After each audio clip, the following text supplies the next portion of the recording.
শহীদ শরীফ উসমান হাদির হত্যার বিচারের দাবিতে মুক্তাগাছায় ছাত্রদলের বিক্ষোভ মিছিল।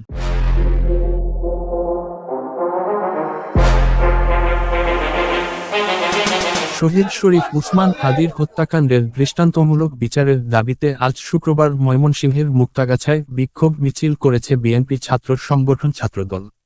বিকাল 4টা 30 মুক্তাগাছা পৌরসভা এলাকা থেকে বিক্ষোভ মিছিলটি শুরু হয়। মিছিলটি আটানি বাজার, মহারাজা রোড প্রদক্ষিণ করে সাহেব বাজার এলাকায় গিয়ে শেষ হয়। এতে ছাত্রদলের নেতাকর্মীদের পাশাপাশি বিএনপির বিভিন্ন অঙ্গ ও সহযোগী সংগঠনের নেতাকর্মীরা অংশগ্রহণ করেন। বিক্ষোভে অংশগ্রহণকারীরা শহীদ শরীফ উসমান হাদির হত্যার দ্রুত, সুষ্ঠু ও দৃষ্টান্তমূলক বিচার দাবি করেন। তারা দোষীদের অবিলম্বে গ্রেপ্তার ও সর্বোচ্চ শাস্তি নিশ্চিত করার আহ্বান জানান।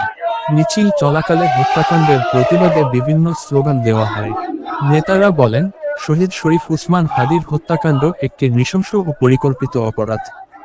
এ ঘটনার বিচার নিশ্চিত না হলে ভবিষ্যতে আরও কঠোর আন্দোলনের কর্মসূচি ঘোষণা করা হবে বলে হুঁশিয়ারি দেন তারা।